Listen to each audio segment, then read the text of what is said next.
about if you get every single one right? Yeah. Flawless, no mistakes. Yeah.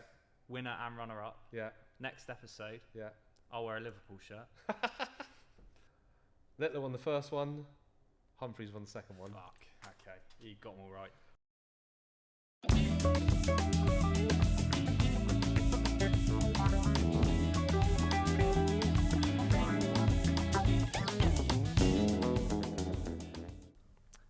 Hello and welcome to All About the Darts. Today we're going to be talking about... Phil, have you forgotten something, mate? No. Is that the shirt you agreed to wear? Fine. Right, where is it? Hello and welcome to All About the Darts. Phil, is there a problem with your chair, mate? No, just it's... Well, there you go. Here it is. You can get up and sit in it. Well, it's just quite comfortable on the floor today, don't you think? I'm sat in a chair. I think you should sit in a chair as well, please. Please. Just let me do this. Up you get. Fine. You got what you wanted. There. You happy? I'm a man of my word. I didn't make a silly bet. Right. Have we got anything to talk about today? No. Thank you very much for watching, guys. See you later. No, let's get on with the show, shall we? I'm never doing this again.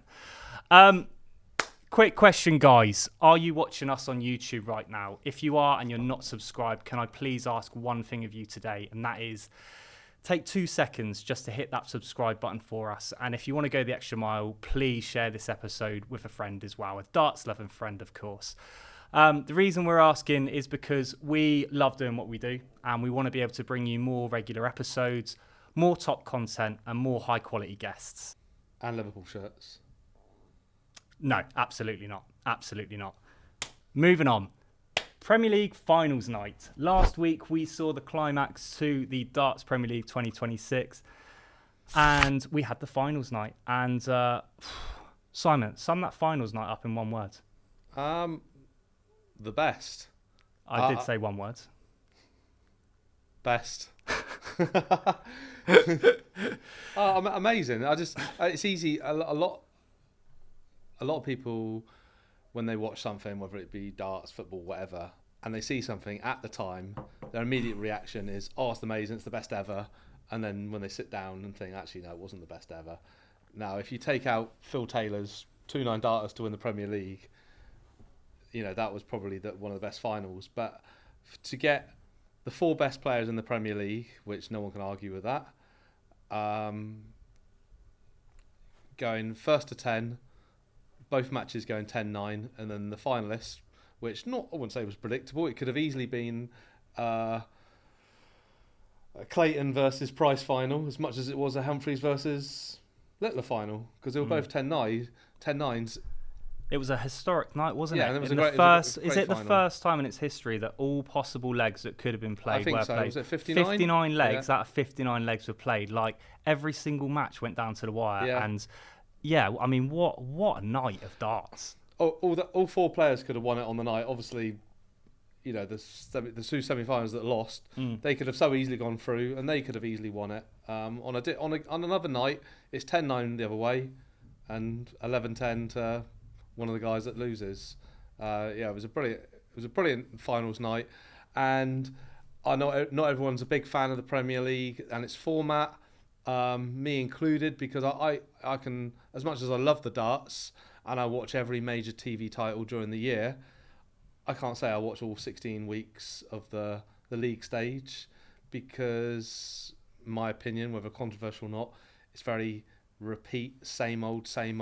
I don't think it is that controversial though, Simon. I think we'll get onto that shortly, but the format is certainly kind of rearing its head as a really wide topic for discussion at the moment, isn't it? And also, you couldn't argue with any of the players that would have won that night, but you got to argue. You feel like everyone knows, it's a bit like playoffs in football. Everyone knows the score at the start of the season.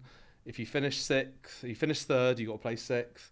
Bit like you could win the league you could win every night, and you could play 4th. You could squeeze in on the final night by one leg, and when it gets to semi-finals, they're level.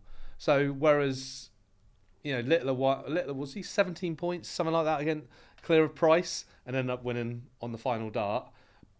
Same with the other on the flip side. Clayton was much better over the 16 weeks than Humphries. Humphries got in by the skin of his teeth. Gets in the skin of the teeth.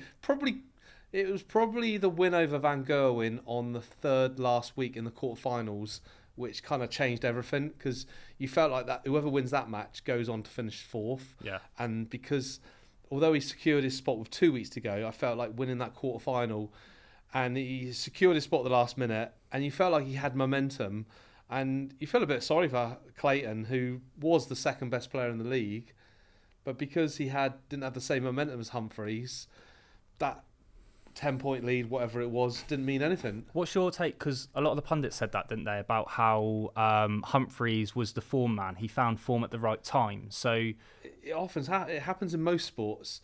It doesn't matter where you are ranked, whether you're ranked in the world or world rankings, or in the league or the playoffs. If you go into them with momentum, and the other team has been safely through for a long time and almost, like you say, I think you use the term checked out with Littler, but he's the one guy Excuse the pun.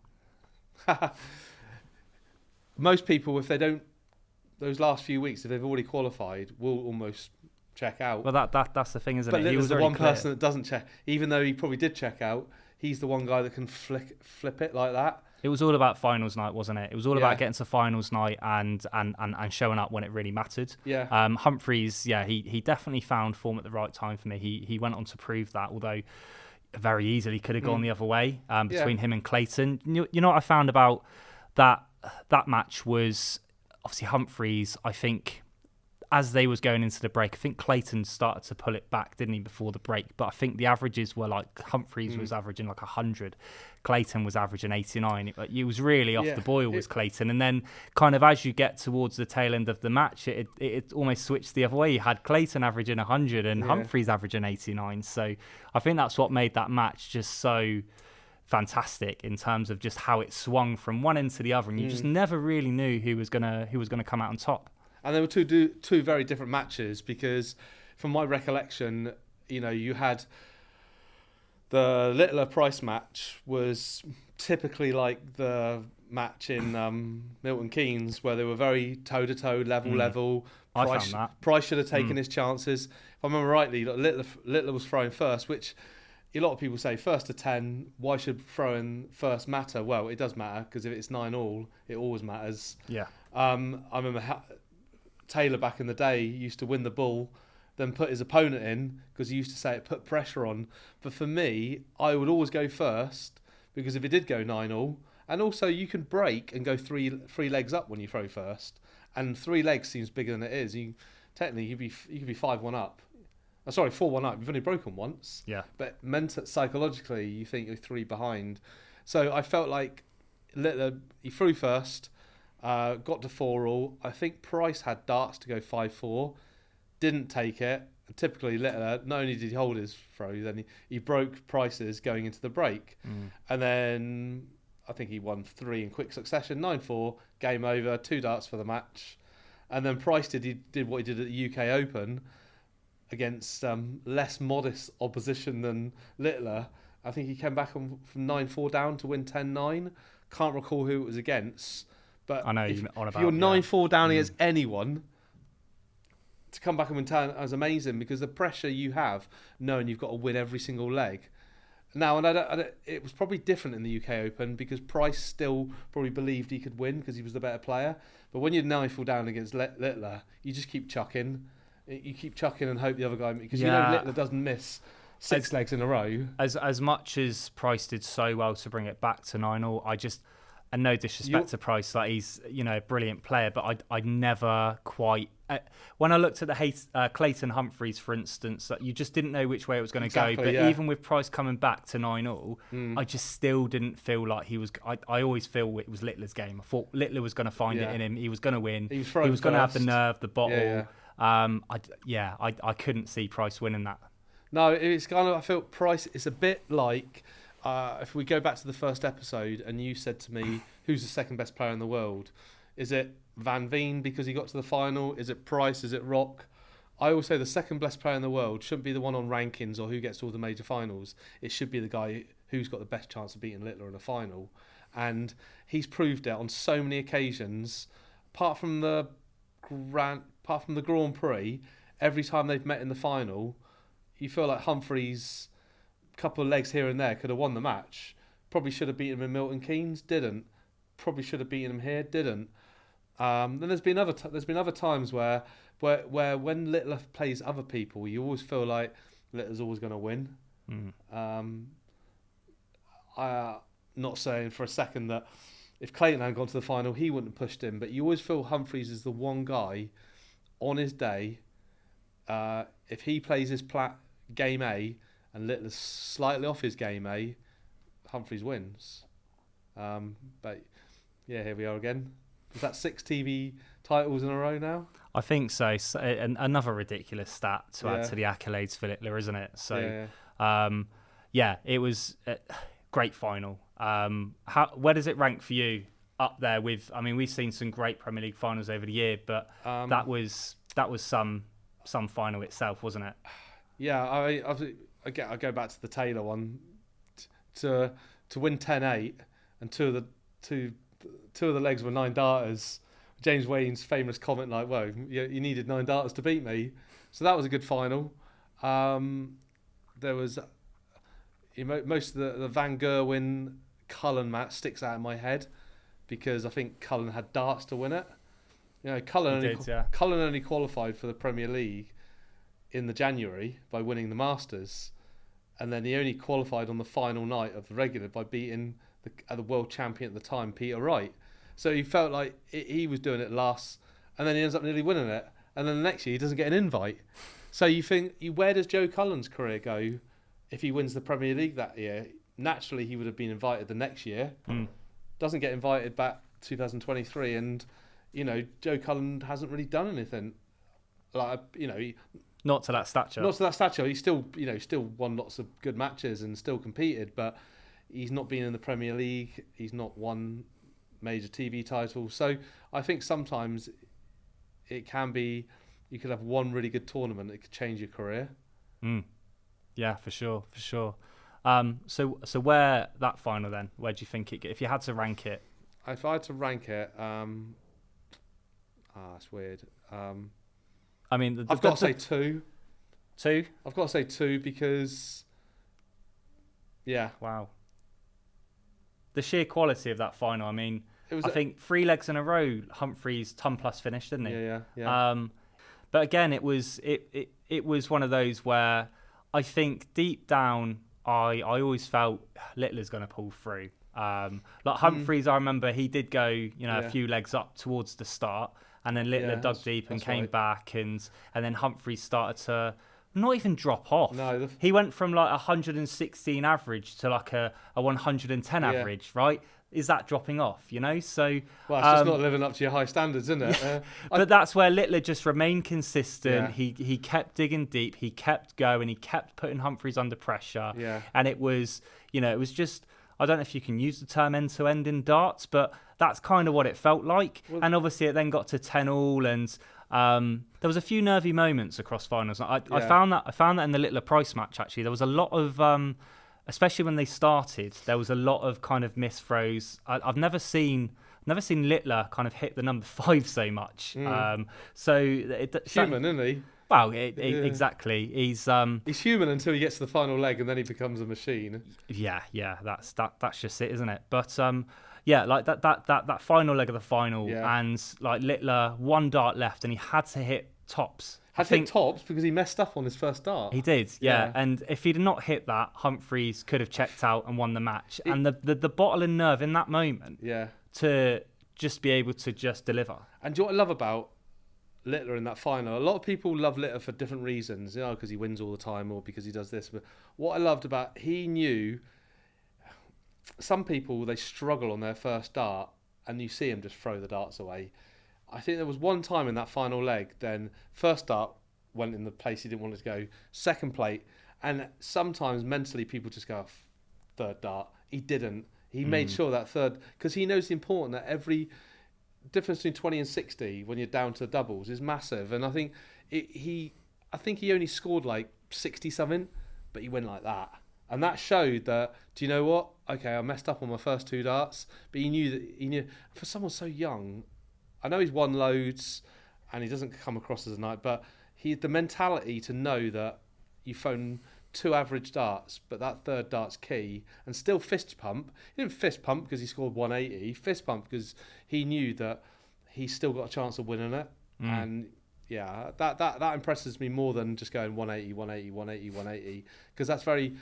They're all so good. They can do that in practice, but to make sure you hit the treble in your 3rd dart, to make sure your next 3 darts are easier, that takes real bottle.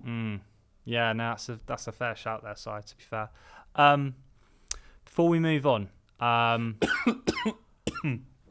want to say I really enjoyed the little kind of challenge we did last time, but not so much the outcome to it. But I did say at the time that I'd like to maybe, challenge you a little bit more with some kind of quirky little games and stuff here and there. So I've put something together, and you're not on TikTok or anything, are you?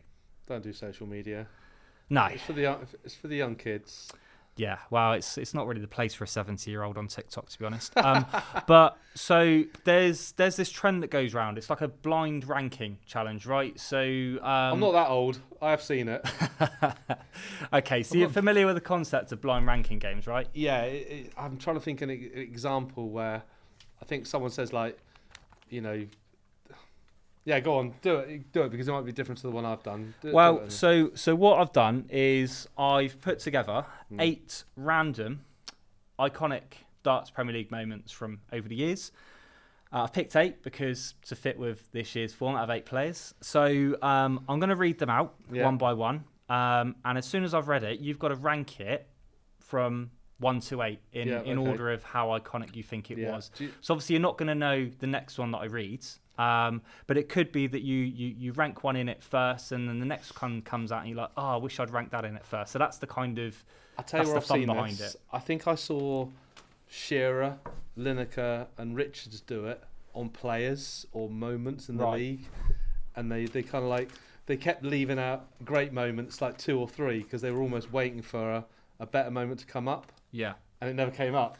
So they kind of wished they had put number 2 and 3 at number 1. Yeah, and that happens, and that might happen too. So do you want to give it a go? Yeah. Right. So you're going to read the moments out. I'm going to read them out, and then I'm going to rank them on here, and then we'll review it at the end, shall we? So, like I said, there could be any kind of iconic Premier League moments that come out. So, but I'm going to kick things off with 2006, and this is the Barney's 9 darter at the Bic. Now, you was actually there for that. You saw that live. Was, yeah. So this one and it's kind of the first ever darts event I'd ever been to. So, which is crazy. Yeah, I think you said before. I think it was Barney's. Whether it was either Barney's first 9 darter, it was the first Premier League 9 darter, considering it was only the year before that it launched. So, 2006, 1 to 8. Where would you rank that? Barney's first 9 darter. First 9 darter in the Premier League. I would go. Well, it's not going to be number 8 because that was an amazing moment personally, and it was Barney's first year. It was first 9 dart in the Premier League, and it was in Bournemouth. Yeah. So I would go number 4 because I'm sure there's going to be more up there. Okay, go straight in at number 4. So next one we've got is 2021, and it is D'Souza hitting tops to check out on 160. I think this one, Mardle lost his voice as he was commentating. It wasn't my most. I found D'Souza quite slow. Okay. The slow one then, not the special one. Yeah. I feel like there's going to be another worse moment in there somewhere. Okay. So I'm going to go 7. You're going to go 7 for D'Souza. Tops. Wow. Okay. Yeah. 2008. We've got James Wade ending Phil Taylor's unbeaten run. I think he'd won like 44 matches on the trot or something. And it was in the league stage as well. Yeah. And I remember people talking about it as if Phil Taylor had never lost a match ever before. And it wasn't even a knockout match. At the time it felt huge. But how many matches did Littler lose this year and has lost the last 2 years? I feel like I'm gonna regret saying 8 if there's a worse moment. So I'm gonna go 6 and pray Okay. there's another. Okay, we'll put that in at 6. Right. We've got 2019. We've got that famous needle between Gurney and Gerwyn Price. Yeah. I think that's what kick-started their little kind of on and off feud that they have. 8 handbags. Okay. The fact that I can't even remember it shows how important. Old super chin. You love a bit of needle as well. Only when I'm giving it. Not very good at taking it. No, you're not wrong there. Right, 2013, we've got MVG's first Premier League win with a 1-3-2 checkout. Okay, what have we got left, ranking-wise? So you've gone literally 4, 6, 7, 8 so far. So you've got 1, 2, 3, and 5 to pick. 2, 3, and 5. MVG, first Premier League. His first Premier League beating Phil title. Taylor. Yeah, I'll go 3. 3. Because at that point, MVG was becoming... Obviously, he won his first major at the end of 2012, followed by his first final in 2013. So I felt like it was... The 2012 win was almost like, oh, actually, Michael van Gerwen has finally turned up. But I felt that was his first major win that people said, yeah, do you know what? Beating Taylor in the final as well. Because beating Taylor in the final always adds a bit of credibility to winning a tournament. Mm-hmm. It's like winning a tournament. It's like winning a tennis tournament and beating Djokovic or Nadal or Federer in the final. It just adds that a little bit. Whoever you beat wins the tournament, but beating the best usually gets a bit more credibility. Yeah, no, I agree. And it was the start of... It was his first Premier League title. And it was the start of his amazing run in 2013, where I don't think he lost many games in 2013, if I remember rightly. No. Cool. So that's in at number 3. 2016 now. We've got another MVG. This is where he played Michael Smith and he threw that 123.4 average. Oh, that's ridiculous. I feel like 1 and 2 are going to be good, so I'm going to go 5. Oh, okay. Even though it was amazing, but averages I find they are special. But there's been other times where he's thrown great averages, but he's done it in probably finals. Was that a final? Wasn't a final. No.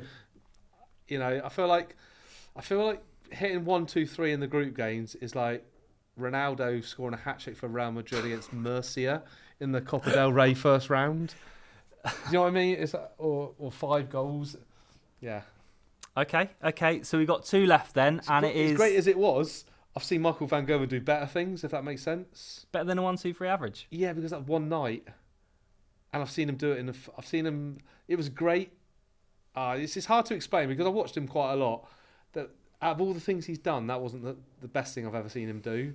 Okay. It was the. I'll tell you what was special was the perfect darts he threw. 17 in a row. That was for me. I know it wasn't Yeah. Premier League, but that was special. Yeah. No, I'm with you there.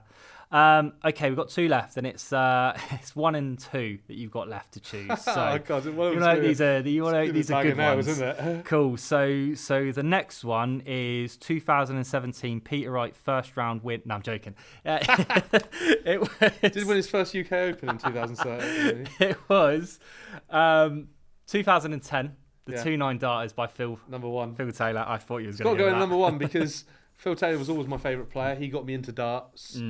I'd seen him do everything up until that moment. What's funny about that night, I think he was on for a third at one point, potentially. No, not. I don't think he was on for a third. He was either on for a third or he was on for a second straight after his first one. And the crowd booed him when he checked out on 10 darts or something stupid. Like, yeah. Oh, That's always going to be number 1 because I've made my mind up it's number 1. So I feel like Littler and Humphries could have thrown 21 legs of less than 12 darts the other night and it still wouldn't have beaten it. Because it was, it's just incredible. I don't think it will ever be beaten. I know Price did 2 in one night. In one night, separate but not matches, in the same and match. That's going to be the next one, isn't it? It's not actually. I did think about putting it in, but no. So the last one, and it goes in at number 2 because it's the only one left, is 2024 Littler, 9-darter in the final. Oh, 100%. Hit a 9-darter You agree in a that, yeah?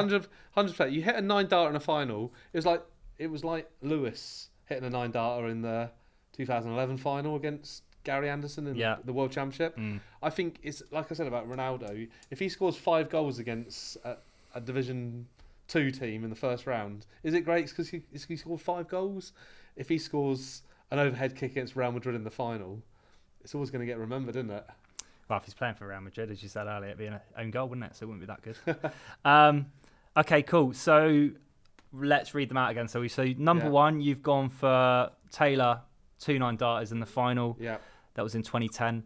Number 2, 2024, Littler, 9-darter in the final. His first Premier League win, his debut Premier League final as well. He wasn't even playing on the tour 3 months before that. Exactly. Well, before the world title, anyway. Number 3, you've gone with MVG's first Premier League win with the 1-3-2 checkout against Phil Taylor. Yeah. Number 4, you've gone with 2006 Barney's 9-darter at the Bic, which you were there for. Slightly personal vote there, and I think but it's your list. Still impressive. Yeah. Number 5, you've put in MVG for the 123.4 average. Number 6, you've gone with Wade ending Phil Taylor's unbeaten run. Yeah. Number 7, D'Souza tops, and number 8 was the needle between Daryl Gurney and Gerwyn. Yeah, I feel like I'm a bit of a, because I'm more about the quality of a match rather than 2 people fighting over lunch money. Do you know what I mean? I'm more focused. I'm glad that he's number 8 because I wouldn't. Even if we read that out again, I'd probably do the same 8. Probably the odd tweak here and there, but yeah, that would definitely be number 8 because I feel like. I think it's a pretty solid list, to be fair. Yeah. I think you've ranked it pretty well considering it was a blind ranking. So yeah, nice one.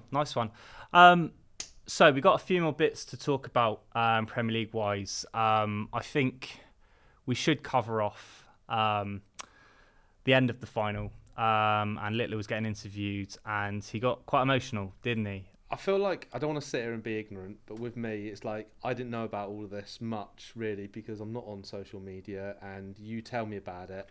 And firstly, I want to say I don't. People who do that are just scum because why would you? You must have really empty lives to nail a guy who. Forget if he's arrogant. So what? He's earned the right to be arrogant. He's not doing. I don't know what people think he's arrogant. Yeah, he cheers. Yeah, he gives a smug look. But don't. He's a young lad enjoying it. He doesn't do anything. He doesn't say anything divisive.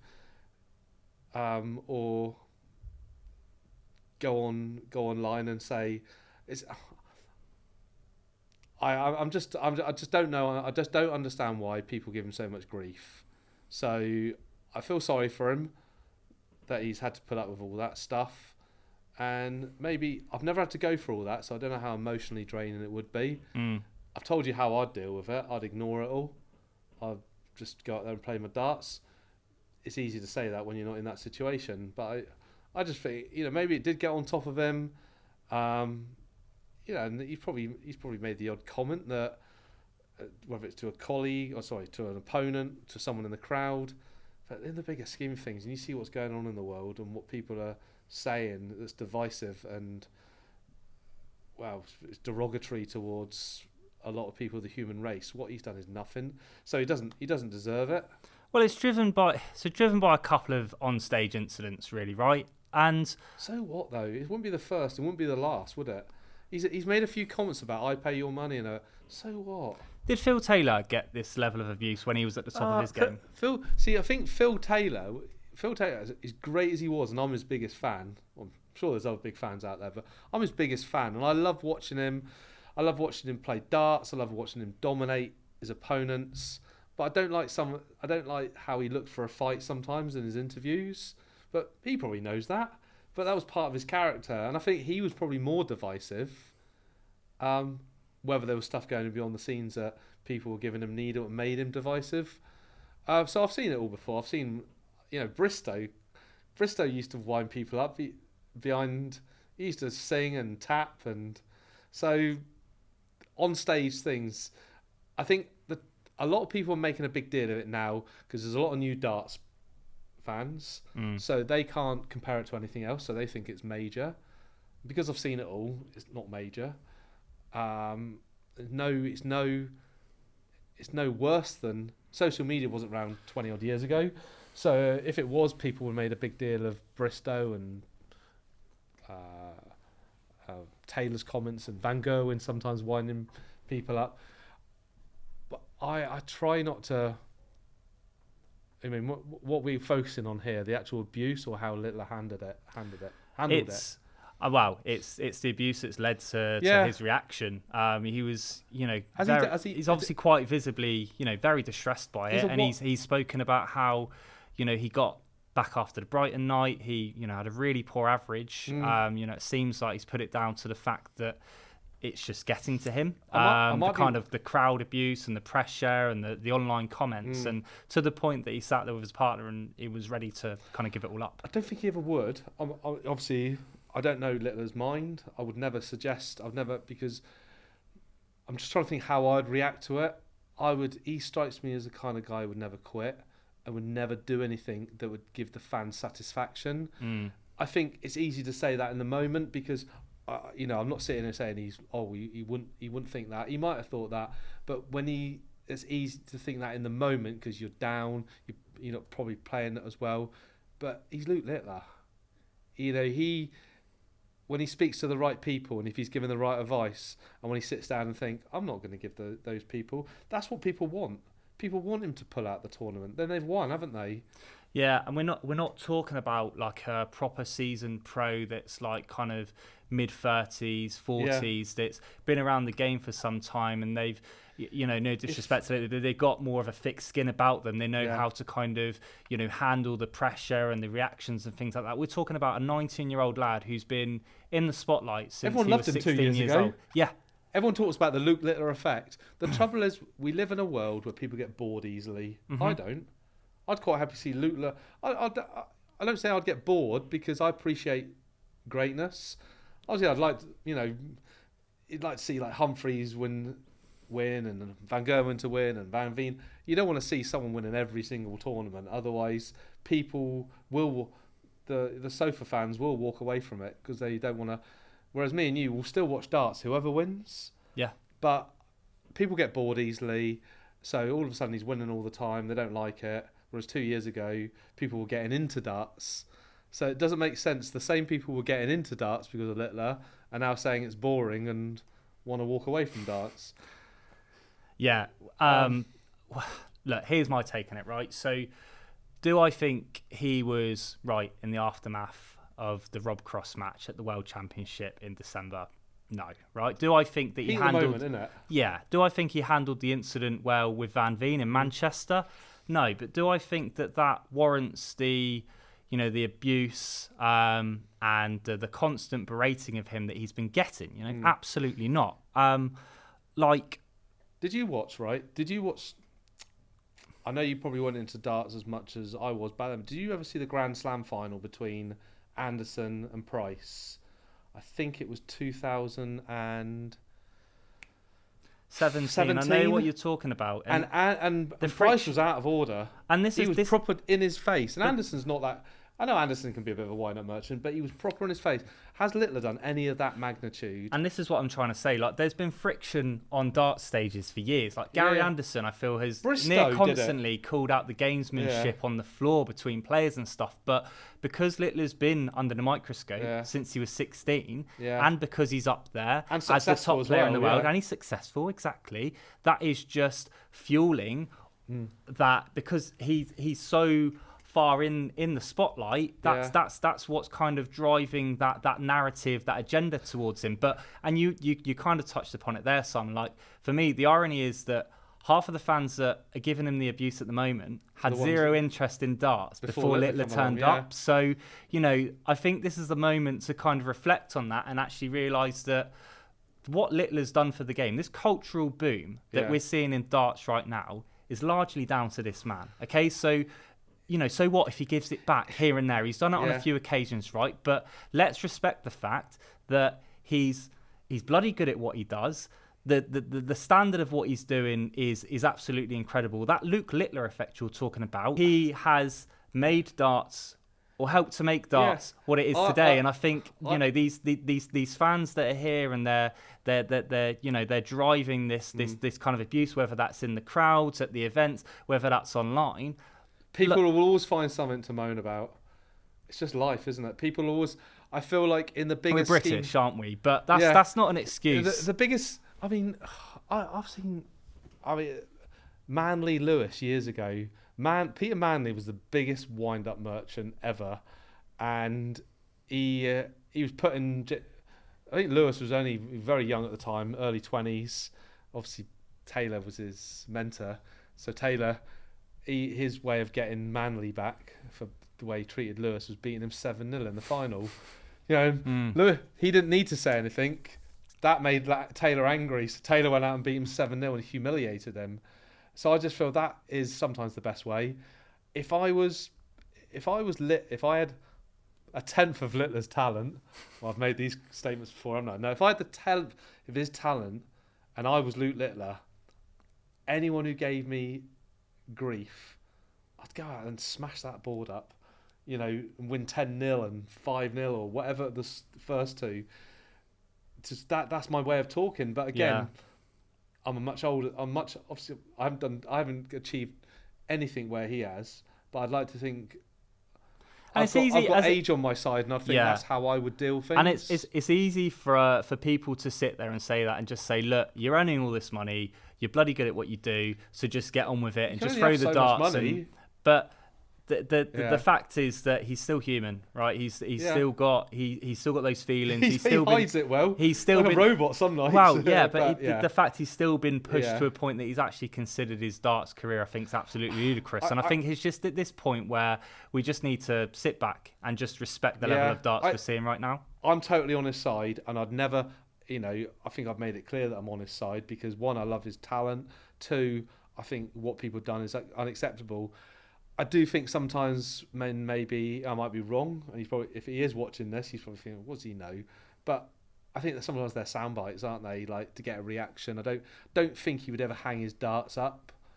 Again, I've never been in a situation where I'm playing top darts to big arenas every night. I don't know how it would make me feel, but I'd like to believe if I was in that situation, I would be sticking two fingers up to him with my darts rather than two fingers. And he has, to be fair. He won the Premier League again. He's got a big year ahead of him. He's got a big future ahead of him. So hopefully this is just a bit of a phase and it does calm down soon. It's a danger. I mean, if you compare it to what Cameron Menzies did and stuff, it's nothing really, is it? I mean, Cameron Menzies is punching stages and exactly, and there was a bit of negativity directed towards him for a while, but again, I feel like that has subsided. Yeah, exactly. No one quite quickly. No one gets old. It's like what they call it, chip wrapper or something. Yesterday's newspaper or something. I have no idea. I'm showing my age now. Where people used to say like, "Oh, newspapers," but it's tomorrow's chip wrapper and stuff like that, as if to say it means nothing tomorrow because it'd be. I've never heard that expression used. Okay, well, come to the 21st century. Right, moving on. So you touched upon it earlier, Premier League format, and I want to kind of talk about that a little bit more because there has been not just the Premier League format, but I think the PDC kind of schedules and stuff in general has been called into question a bit. Suljovic. So with snooker though, so there's a common denominator here. 20 years ago, the snooker players and the darts players were complaining there wasn't enough tournaments on tour. Now there's too many on tour. Barry Hearn comes in and reinvents the wheel for both. So it's be careful what you wish for, because there was a time when there wasn't enough money in the tour, there wasn't opportunities in the tour. Players can pick and choose what they play. They don't have to turn up to every event. If you're a young up-and-coming player, you play most events. If you're burnt out, you listen to your body. I think we've talked about this before, where it's hard to, if you're having to go to events and paying so much money out, and then you don't get it back. but then you don't get a ranking because you don't go to those events. It's a catch-22, isn't it? Yeah. So did you Suljovic? Yeah. He made some comments a few weeks ago about the Euro Tour. So he kind of made a dig towards the fact that the top players, so like Littler, Humphries, they've not been turning up to the Euro Tour. And as a result, he because they got so much money. Well, yeah, exactly. Yeah. And I think the dig was kind of indirectly at the Premier League. The fact that they've been turning up to the Premier League every week and earning from that, they don't need to turn up to the Euro Tour. But then from his perspective, he feels that that's then negatively impacting the rankings because then you're getting players that wouldn't usually win these tour events, winning the tour events. So that's then potentially putting players like Suljovic and other players lower down the rankings as a result. Okay. What's your kind of take on that? My take on that is Suljovic should go and stop these lower ranked players winning the tournaments. Do you know what I mean? If I was Suljovic and and Suljovic can play very slowly, but he can play. I'll tell you what, I would love it if I didn't see Littler and Van Gerwen because I don't know what the prize money is for you. Tour events, was it 10, 20 grand? Something if like I that. didn't see these 2-3 guys turning up, I'll be right, I'm winning this tournament. Yeah. And because if you can't beat, I'm trying to think of a player ranked 20 without upsetting anyone. If you can't beat them, you're never going to beat. So beat these players. Yeah. Yeah, that would be my argument because surely if you're not good enough to beat them, you deserve to be lower than them in the rankings. Isn't that right? Well, that's kind of my view on it. To be fair, I mean that's how I've interpreted his comments anyway. The fact that without these top players there, then you've got other players that are then winning the events, and that's then pushing them up the rankings as a result. But it's affecting everyone else's rankings. Can beat those players, can't he? Yeah. And then he'd be going up the rankings. So I don't get it. But I would get it if. Sorry to interrupt, but I would get it if Suljovic was put into a draw with all the best players. And then the other side of the draw that's just unfortunate. The draw, isn't it? Because his argument is that he wants to see a reduction in the schedule. So he feels that if the schedule's too packed out, that the players like Littler and Humphries aren't turning up, they need to reduce the schedule. And then that kind of goes... Premier League needs to be limited, I think. We're on the topic of Premier League and the kind of format. So did you see... Doesn't need to be 16 weeks. No. In my eyes, it doesn't. So Gerwyn Price actually spoke out a couple of weeks back on his view. Did you see his suggestion for a new Premier League format? I've got the comments here. So he said... So he goes on to say, my thoughts on what I think would be a good idea for a new Premier League format. So tell me what you think of this, right? So back to the old format of 10 players all playing one game per night. I agree with that, yeah. He went on to add, after 9 weeks, the bottom 2 drop out like in previous years. Has he been listening to our conversation? I'm sure I said this in the car with you a few months back. Oh, he was in the boot of my car. That's a bit weird. The bottom 2 drop out like in previous years and go into the format of the last few years. 8 players into a quarter-final and play down to a winner. Yeah. The twist and added excitement would be a Royal Rumble-style game added on each Premier League night. 16 players in total for this, and play each Premier League night in between Premier League games, 2 or 3. The winner stays on for the next week, and nobody knows who the surprise challenger will be each week. Right. The Royal Rumble winner, after the full 16 weeks, gets the belt, prize money, and a space in the following year's Premier League. The Royal Rumble challengers would be the top 8 from the 1-year Order of Merit and 8 highest ranked players on the 1-year Order of Merit outside the Premier League selected players. Walk-ons for the Royal Rumble players would be a bit like... And then he posted a video. So he basically said 26th of the world's best all being involved. So what do you think of that? I got lost at Royal Rumble, but obviously I know what the Royal Rumble is. I watched wrestling when I was a kid, but I think I got lost I'd probably have to read it. But it's very similar. So, like you said, you've off kind of air, but you've shared similar almost going back to how it was done similarly and just breaking it up so that you don't have the same players playing each other every week, right? If take it was a football, right? Everyone loves to see Arsenal, Man City, Liverpool, Man United, etc. Spurs versus Burnley. We stayed up, I'll have you know. Oh yeah. Never at the end of it. But no one wants to see those matches every week. And I feel like if you look at the Premier League the last 5 weeks, I think Little and Humphries played each other every week. It goes back to that was repetitive element that you spoke about at the start, and it is repetitive. And finals, Humphries and Littler's semi-finals, loses its magic, doesn't it? It does, and I think it never lost its magic in the final, but it's a bit like a boxing match. If you saw, I don't know, Lewis versus Fury, everyone wants to see that fight because if it's two British. Joshua versus Fury, everyone wants to see that fight. Cut that bit out. Yeah, everyone wants to see that fight because no one's ever seen it before. Do they want to see it 3 times a year? Probably not. So yeah, familiarity can breed contempt, and we don't want that. We want when they do meet, this is exciting. So go on then. Tell me what would be your ideal. Okay. If you had a chance to sit down with Barry Hearn tomorrow and say, Barry, how you doing, mate? That's a great idea by Gerwyn. I probably wouldn't involve too many players outside because you could get a lucky winner. I'd have to read that format again because I would still. So the Royal Rumble challenges are separate to the Premier League, but they get to qualify for the next year's. They do, yeah. Oh, sorry. Okay, yeah, I get it now. So I'd probably top 6 in the world rankings automatically qualify, and then 4 wild cards, but they have to be in the top 20. Okay. Otherwise, or even top 16. Yeah. Otherwise, you can get like some people might go, oh well, he deserves a chance because. He's got nice teeth, or he deserves a chance because he had one good night in the World Championships. Do you know what I mean? You can't just have one good night and be picked by it. And I think the Premier League have also called for players in the past like Fallon Sherrick, Bo Greaves. They've called on to be in the Premier League, and I think they've stood firm and said, do you know what? We want to, but we're gonna.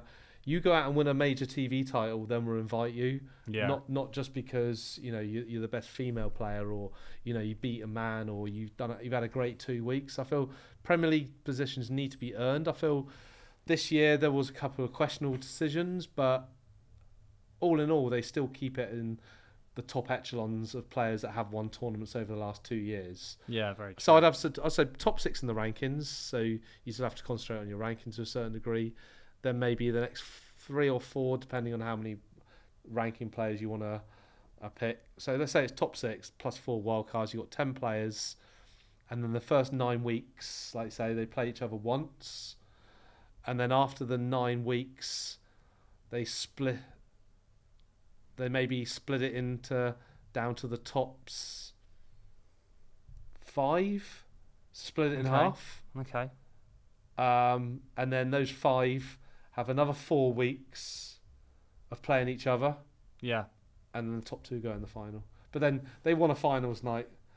So they're always going to want a semi-finals. And I think you can still get away with that by still tweaking the format significantly enough to make it better. But something along those lines. Maybe if you want to include a semi-finals and a final, maybe cut it down to 6, and then the top 4 from those 6 go into.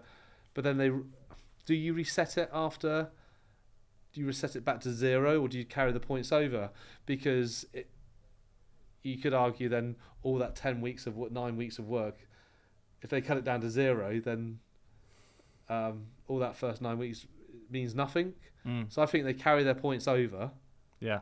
And then, so it makes it a bit more rather than, all we've got to do is finish in the top 6. If you do well and finish in the top 6, you carry your points over rather than just finish in the top 6 and we get to go back to 0 points. Yeah, there's got to be a bit of jeopardy there, isn't there? Because as great as it was to see Humphries pick that form up and kind of get in the last few weeks, the fact that he was able to do that, I just feel like highlights a massive flaw of the Premier League format as in its current way. Also, we noticed the big points difference between Littler down to Clayton, and then even further down to Humphries. I almost feel do it like I know you're not like massive. I know you like playing your golf. Don't know if you know much about the Tour Championship. So the Tour Championship was a tournament at the end of every golf season, and it was done on FedEx points. And whoever was top would go into the tournament on 10 under. and then they've got rid of it. They actually scrapped it last year, so don't know what I'm bringing up now. But and then the second in the FedEx Tour will be 9 under, and the third in the FedEx Tour will be 8 under, and so forth. So basically, almost in the Premier League, if you earn loads of points, you get a head start against your opponent in the semi-final. Otherwise, what's the point of finishing 20 points ahead of your opponent to then be at 0-0 in the semi-final? Make it first to 12, and then you get a 3-0 head start. Just adds that bit more incentive to go and get more points in the league season.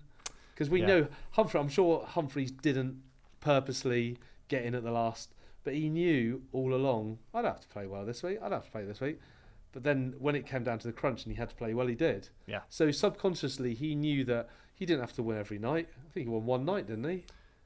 I think he did. He did enough.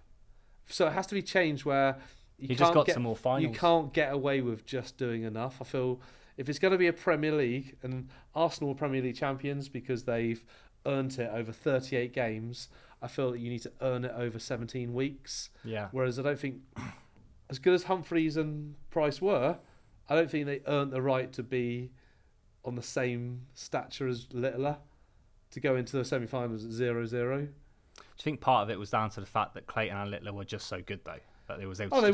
They were good, but it's different for Littler because he's always good. Clayton must have thought, do you know, I've been really good in these, but now it's 0-0. Whereas I think Littler, because he's used to winning every week, he didn't have that attitude. If I was a player, I'm trying to get my mind into their psyche. So I'm in Littler's head. I know I've won most tournaments the last year. So my mentality is, I don't care if I finish 18 points clear. I'm going to go and show them why I finished 18 points clear.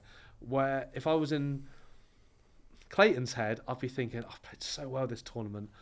I now I've got to go and press the 3 best guys in the world at 0-0.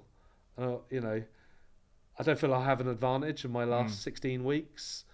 He knows how to win tournaments. He's won loads in the past. But I think because Clayton hasn't won the last 6 major TV events, he probably went in with a little less confidence than maybe Littler did. So I feel Littler could qualify in 4th and 1st. Do you know what I mean? He could scrape through and win the tournament and finish 1st and win the tournament. Whereas, I think it's different for other guys. I feel they either need the momentum or that confidence of finishing top of the league. Yeah, no, that's a fair point. Cool. So one more thing, really, before we wrap things up. So we've got the World Cup of Darts. You've got England's being represented again by Littler and Humphries, and you look at that pairing and you think that's a shoo-in. Surely they win that, but it's not usually that straightforward, is it, Simon? Why is that? I feel whenever I watch Humphries versus Littler in a final, it's sometimes they can start off slow, and then Littler will go 180, and Humphries go 180, and it's almost like one of them starts well, or one of them doesn't start well, or both of them start slow, but then all of a sudden, as soon as they see their opponent playing well, they play well. I do feel. I remember watching last year's. I was going to say I only watched the first round, but that's when they went out. It was very much like they both started slow, and they were almost waiting for one another to pick it up, and because they weren't driving each other on like they would in a final, they were almost waiting for each other to play well because neither of them were playing well, and then they got themselves in a rut and they couldn't get out of it. I can't remember who they lost to in the first round, but very modest opponents. And do you think it's going to be a similar story this year? I don't know. I feel like that's where they need the online abuse. No, I'm joking. That's where they almost need to be saying, you're rubbish, you can't play together. That's the kind of thing that would get them, I think, because they went into the tournament favourites over, that's an understatement, favourites. They might as well just give them the title the way people are talking. And I think because they weren't challenged on you can't play together, you've won everything so you must win, I almost feel like people need to say, you can't play together. You're like Tiger Woods in the Ryder Cup, they need to be challenged to say they can't win it, and they'll probably go out and win it now. But I do think that you got that dynamic of when they play in the final, they almost drag themselves up to their high levels, Whereas because they're not against each other, they almost feel like, well, if I don't play well, he'll play well, and it's a different mentality, isn't it? And I'm the worst doubles player in the world, whatever sport it is. I hate it because I always feel like, I want to take charge and not have to rely on my opponent, but I also don't want to let my opponent down. And maybe they might be like that. Maybe they're certainly not egos because they both respect each other, but I feel like neither of them neither of them seem to be able to take charge and say, right, if you don't play well, I'll play well. It's like the Gerrard-Lampard partnership for England back in the day, isn't it? I'm not explaining how I'm thinking it, but it is that kind of. I feel if Littler played well, Humphries wouldn't suddenly go, right, I need to play well now to match him, because he doesn't need to match him, because Humphries will probably think, oh, my darts my 98 average would be good here because his 120 average is good enough. Whereas if they were playing against each other, he knows he's got to up his average. Yeah. So they will both meet at. So it's like psychological. But I actually think going into this year's tournament, because of the year they've had, they've met nearly in every final, haven't they? Apart from the World Championship final. Mostly. And I just feel there's a point to prove, because everyone said like last year they were disappointing. You'd think get past that early round, because sometimes if you're going to lose I've always said Littler, if you're ever going to lose in a tournament, it will never be in a semi-final. I actually said that, didn't you? I said, I guarantee you, Littler will not lose one semi-final or final this year. That's still running. It is, yeah. If he's going to go out, he'll go out before that, when it's less legs. It's less than 21 legs, which he's only ever lost one match at. And it's an element of surprise. First round, Littler's the kind of guy to go out in the first round of the Grand Prix. Where it's like first to two, double in, double out. First to two. So, if they're going to be beaten, it'd be early doors like last year. If they get their groove and find their way into the tournament, they'll just get stronger and stronger, and then they will become unbeatable. Yeah. I don't really. Trying to think who's. I think I heard Cameron Menzies. Cameron Menzies is stepping in to represent. Replacing Peter Wright. So Gary Anderson and Cameron Menzies.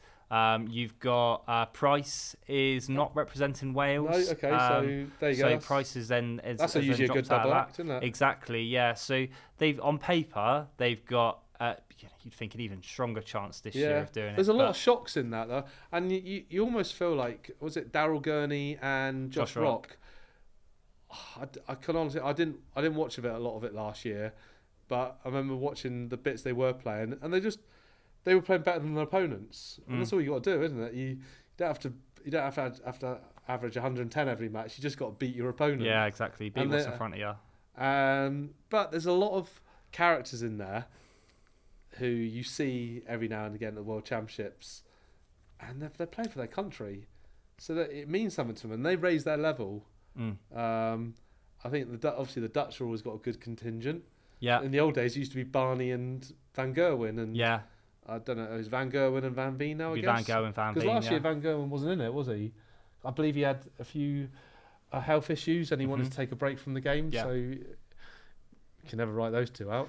Yeah. Well, I'm looking forward to it for sure. It's going to be, hopefully England bring it home. But we will see. Or darts or football? Both. I've got more hope of the darts, to be fair, Simon. So. Anyway, that's all we got time for. So we'll be back again early July. The next episode we're really looking forward to, by the way. We've got another special guest lined up. So stay tuned to see who that will be. We're also going to be launching a brand new guest segment, which we're going to feature every time we have a guest on. So even more excited to launch that, to be fair. I know you are too. So early July we'll be releasing that one. We'll post a little bit more nearer the time to kind of give you guys a sneak preview of what's to come. Just want to say thank you again for watching today. If you didn't already at the start, please make sure that if you haven't hit that subscribe button, do that now. And show us some love over on our socials, whether that be YouTube, Instagram, TikTok. We really appreciate all you guys, with the views and the comments and the likes and everything that goes with it. So, so goodbye from me. Goodbye from Simon, Yep. and we'll see you Cheers, again Gerard. soon.